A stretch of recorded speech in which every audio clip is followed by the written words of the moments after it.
We go to Miami, Florida for a bond hearing. 42-year-old Frankie Padilla has been charged with aggravated stalking. A day earlier, police say Padilla violated a 5-year protection order when he called and texted his ex-girlfriend several times. And when she didn't respond, Padilla even called police and asked them to do a wellness check. But the alleged victim had already notified authorities, who quickly located and arrested Padilla. Today, he appears in handcuffs before Judge Bertila Soto to hear if he'll be released on bond. He's represented by Assistant Public Defender Yanelis Zamora. Mr. Padilla, you've been charged with aggravated stalking, $7,500 bond. You need to leave this person alone. There's an injunction. You're not allowed to contact her. Don't have the police come and see if she's okay. Can I explain? No, you're going to explain that to your lawyer. Padilla tries to respond, but he's been muted by the public defender. She does not exist for you. No contact. Good luck to you. Judge Soto tries to wrap things up, but the defendant continues to argue. And when his lawyer attempts to calm him down, Padilla moves to the back of the room. A corrections officer arrives as Padilla takes a seat on the floor. Augusta, 1 second. No problem. After a few moments, it appears Padilla is ready to cooperate. But then, he does this.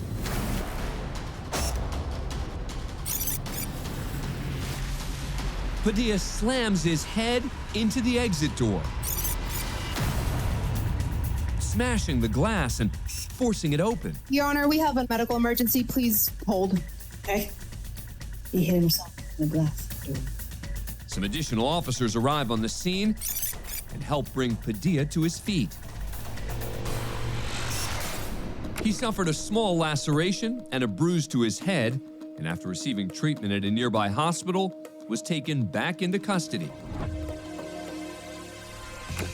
No new charges were filed against Padilla for the courtroom incident. As for his original stalking charge, Padilla's pled not guilty, and the case is pending. If found guilty, he's facing a maximum sentence of 5 years in prison, plus a $5,000 fine.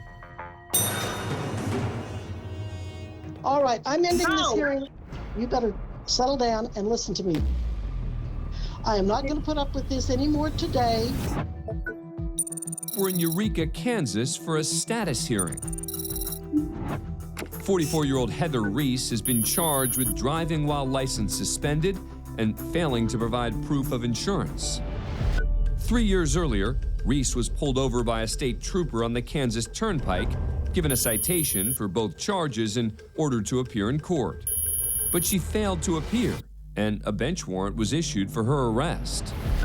Over a year later, after numerous additional no-shows, plus multiple subsequent warrants, arrests, and court appearances, Reese appears virtually, without an attorney, before Judge Phyllis Webster to hear next steps in the case. The prosecutor is Assistant County Attorney Jared Regier. First on the judge's agenda is Reese's chronic absences. You have failed to appear September 23rd of 24. You failed to appear June 4th of 2025. You failed to appear August 11th of 2025. Now here you are. I went through a rough patch in my life. I got addicted to drugs. I got myself sober. My friend died in front of me that I resuscitated. That's why I missed my last court date in June. You're trying to tell me that you couldn't be in court because you were busy resuscitating a friend who passed away? No, that's not what I'm. No. I'm explaining to you why I've missed these court dates, because my life got hectic and I wasn't working and I got addicted to drugs, but now I am clean and sober and I'm getting my life back.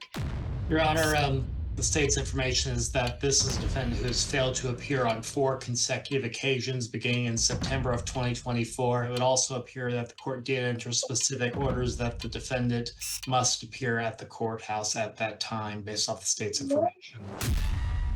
Why aren't you at the courthouse, ma'am? Because I called the courthouse as well as my bond lady, and I got the permission to be over Zoom.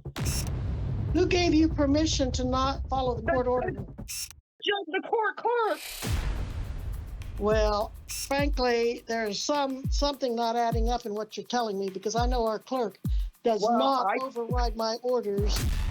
Mr. Regier, your recommendations at this time? She's not in violation of her bond because her bond told her Zoom today.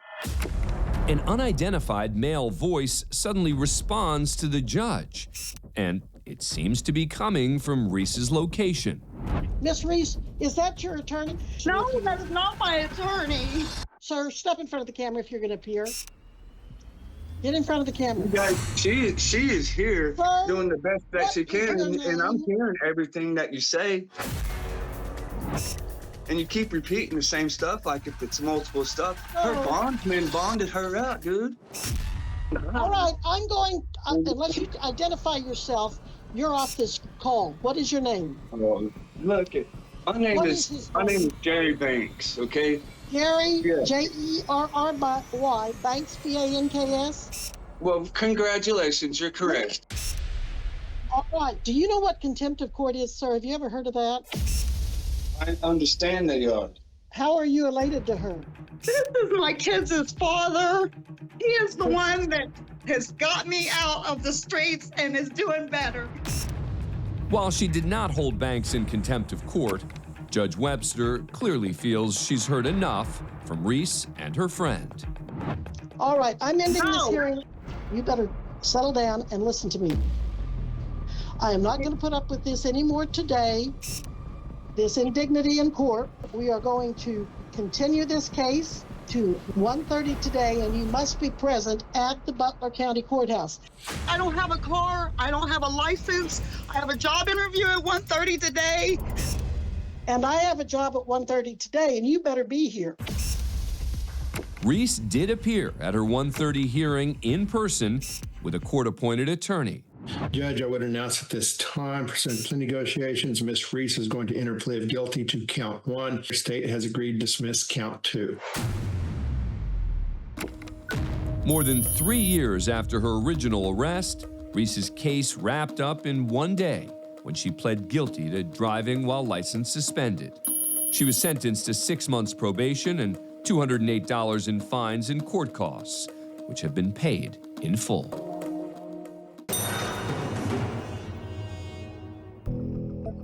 Next, we go to Trenton, Michigan for a hearing. 43-year-old Jamie Pratt has been charged with driving with a suspended license and equipment violation. 2 years earlier, police say they spotted Pratt driving with a busted headlight, and when the officer learned she also had a suspended license, she was cited and ordered to appear in court. But when Pratt was a no-show, a bench warrant was issued for her arrest. It remained active for 2 years until she finally appeared in court, pled not guilty, and was released on a PR bond. But when she failed to appear a second time, another warrant was issued. Today, she's set to appear remotely before Judge Michael McNally to discuss next steps in the case. Pratt is represented by defense attorney Dan Abrams. She stands mute and waves reading, Your Honor. Hang on. Ma'am, I don't know where you are. You're gonna have to stop. I need to see you. You're not driving, right? No, I'm not driving. This case been going on since 23, Ms. Pratt. Okay. All right? It's way too old for me. It's just a warrant. Everything that the case was about, I did the first ticket. I have my license. It's just a warrant that's holding me up. Anything that's involved in this case has been done. It's just a warrant? Is that what you said? It's just a warrant. That's the only thing that has to be there. I have my license are valid. That I don't even have that car, but I got the headlight fixed like within the week of me getting the ticket. Ma'am, I'd suggest that you at least acknowledge. I know it's impossible for some people to say. Acknowledge what? That I got the ticket? I did get the ticket. My headlight was out. My license was suspended. I'm not denying that. It seems Judge McNally has heard enough. We're going to give her a new date for an arraignment and pretrial. Defendant has to appear in person. But that's not going to be able to happen. Well, then you're going to have a warrant issued for your arrest again. Because I can't come into the courts. Hey, listen, I don't want to do anything to inconvenience you here. I don't want to inconvenience you. Give her an in-person date. I'm not going to play this game. Me either. The defendant leaves the hearing. She's gone, Judge. What an attitude. What an attitude. Case is outstanding since 23, and it's just a warrant. So she stood mute on both. I'll set the bond when she comes in, okay? November 12th at 8:30. Jeez, what is happening? Huh? Can you tell me what's happening? No, Judge. I don't want to know. Pratt did not appear at her subsequent hearing, and Judge McNally issued another bench warrant. The case is pending. As long as you can see it for the record. Sir.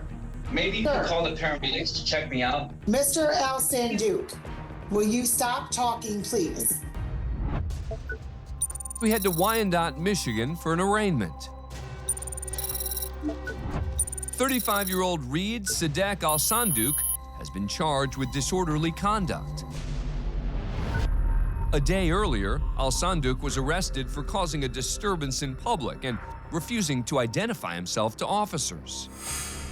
Today, he appears without a shirt before Judge Elizabeth DeSanto to hear if he'll be released on bond.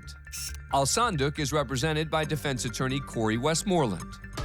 Counsel, as to bond.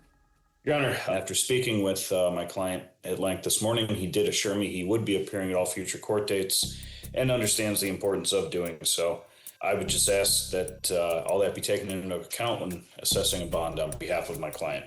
And sir, how long have you resided in the city of Wyandotte? 6 months. I'm off and on from Largo to Wyandotte. Largo, as in Florida? Yes. Yes, ma'am. And so, sir, when you reside in Florida, who do you reside with? My father. But I don't plan on going into Florida until this is resolved because I don't want to have to come back and get arrested for some warrants. Well, I'm glad that you corrected yourself. If you were to test right now, what would be detected in your system? Prescription medication. I don't do any street drugs. I can take a drug test, but I don't do any street drugs. I just do prescription medication.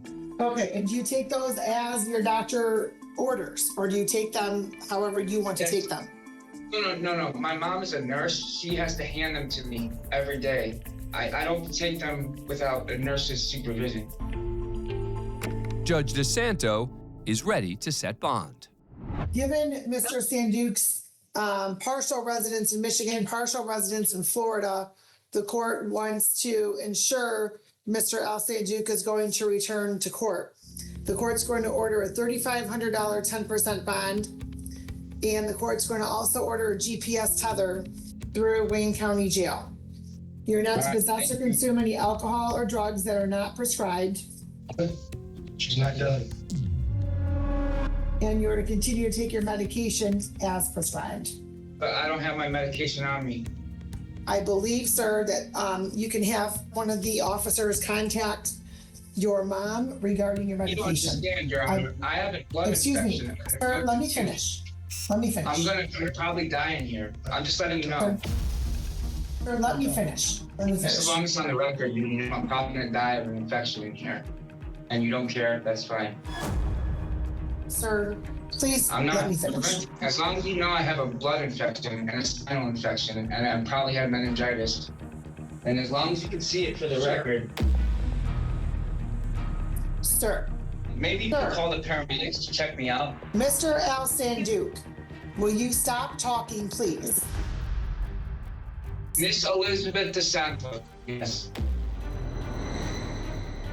When you're talking about a blood infection, I have no idea what you're talking about because I have not had any information regarding that.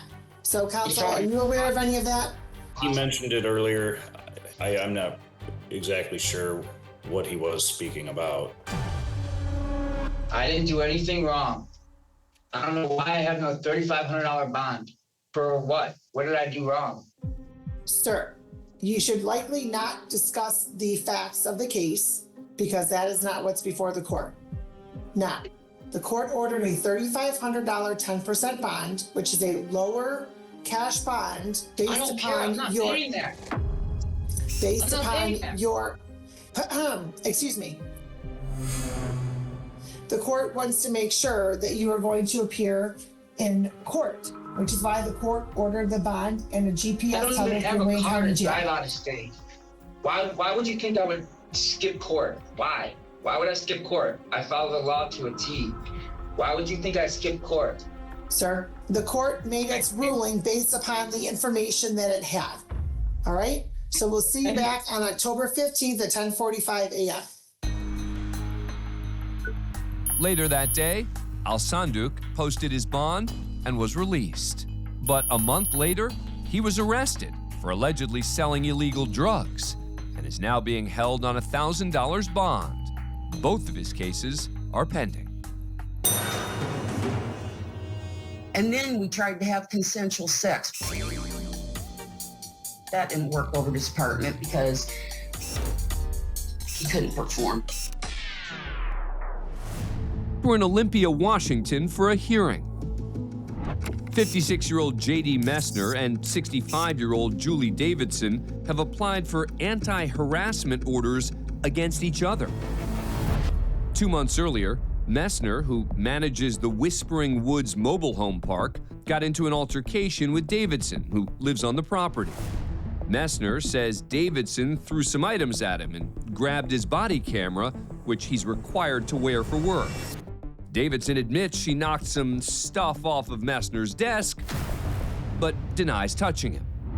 Today, both parties appear without attorneys before Court Commissioner Paul Wall because Mesner's previous protection order issued against Davidson is about to expire. All right, Mr. Mesner, I'm going to let you go first. You know, as the original petitioner. And then after that, Ms. Davidson, I'll hear from you. Okay, Mr. Mesner. Okay, Ms. Davidson had come into my office to talk about the inspection that I did about 2 months ago now. I had a body camera that my management company requires me to wear when I'm out on the property. I reached over and turned it on, and when I did, she snapped and went ballistic. And she made the threat. She goes, "Remember, I have a gun and I know how to use it." Your Honor, I don't have a gun to my name. My children stole all my guns. They're gone. The only thing I have is pepper spray. I've lived at the Whispering Woods trailer park for about 15, 16 months. J.D. Mesner and I became instant friends. The next thing I know, we're going out to dinner. That's how well we hit it off. And then we tried to have consensual sex. That didn't work over this apartment because, well, never mind. He couldn't perform. But I really liked him, and I want to apologize to you personally. I just want you and I to get along and work together. But your nuts are tied for management. Now, Ms. Davidson, let's take a breath. I'm here. sorry. I'm sorry. Everybody take a breath. I just want things to work out. Now, it sounds to me like you don't really want an order against Mr. Mesner. I don't. Okay. And I don't think I deserve one against me either. We have to live 50 feet across from each other. It sounds to me like Ms. Davidson doesn't want that order she applied for, so I'll just allow her to withdraw that. Okay, Your Honor. Thank you. After Davidson's order is withdrawn, the commissioner moves on to Mesner's request. You know, this comes down to whether Mr. Mesner has proved to me by a preponderance of the evidence that there's been this course of conduct done by you, Ms. Davidson. I'm concerned that there's a lack of proof. The evidence is not strong enough on that. So, Ms. Davidson, what that means is I'm not going to issue an order against you as Mr. Mesner requested. Thank you. And with that, the hearing comes to an end. Before leaving, Davidson approaches the bench to retrieve some paperwork. Thank you, Judge. You're welcome. Can I have a handshake? That's okay, No, ma'am. okay. Yeah. Thank you. I appreciate the sentiment, but I we don't appreciate do that. you. Okay. Both petitions were dismissed, and the case is now closed.